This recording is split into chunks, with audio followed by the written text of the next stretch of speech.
हेडलाईन्सचे प्रायोजक आहे NBC bearings, लांब पळण्यासाठी। महायुतीत तेढ निर्माण करणारे वक्तव्य कराल तर थेट पक्षातून हकालपट्टी। एकमेकांवरील टीकेच्या पार्श्वभूमीवर वरिष्ठ नेत्यांच्या प्रवक्त्यांना कडक सूचना।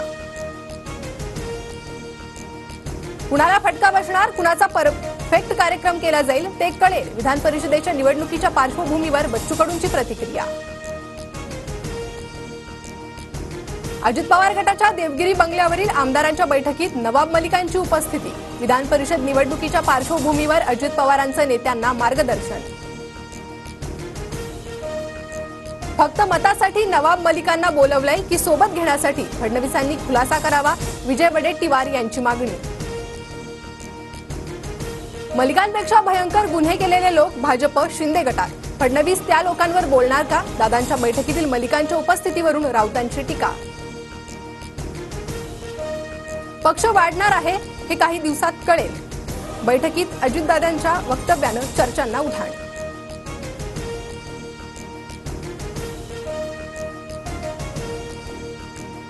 महायुतीत कोल्हे आणि लांडगे त्यांना मोदी शहांनी वाघाचं कातडं दिलं। निवडणुकीनंतर यांचं कातडं आणि मुखवटे काढून ओरबाडून काढून संजय राऊतांचा शिंदे गटाला टोला।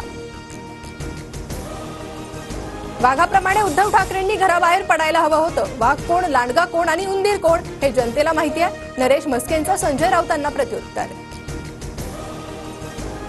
नागपूर, लातूर आणि सांगलीतील महा ई सेवा केंद्रावर गर्दी। पीक विमा भरण्यासाठी शेतकरी तर लाडली बहीण योजनेचा लाभ घेण्यासाठी महिलांच्या रांगा।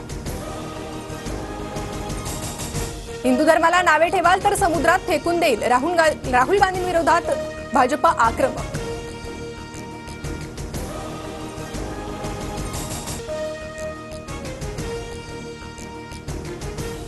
मनोज जरांगेंना Z+ सुरक्षा द्या, मराठा संघटनांची मागणी। छत्रपती संभाजीनगरमध्ये रास्ता रोको, मराठा क्रांती मोर्चातील पदाधिकारी आंदोलनात सहभागी। नीट परीक्षा गैरव्यवहार प्रकरणात लातूरमधील आणखी तिघे संशयाच्या भोवऱ्यात। जलील पठाण आणि संजय जाधवांच्या मोबाईलमध्ये सापडलेल्या माहितीनुसार कारवाई सुरू। कोल्हापूर जिल्ह्यात मुसळधार पाऊस, कोडोली, चिकुर्डे, निलेवाडी परिसरात वारणा नदी पात्राबाहेर। हेडलाईन्सचे प्रायोजक आहे एनबीसी बेरिंग्स, लांब पळण्यासाठी।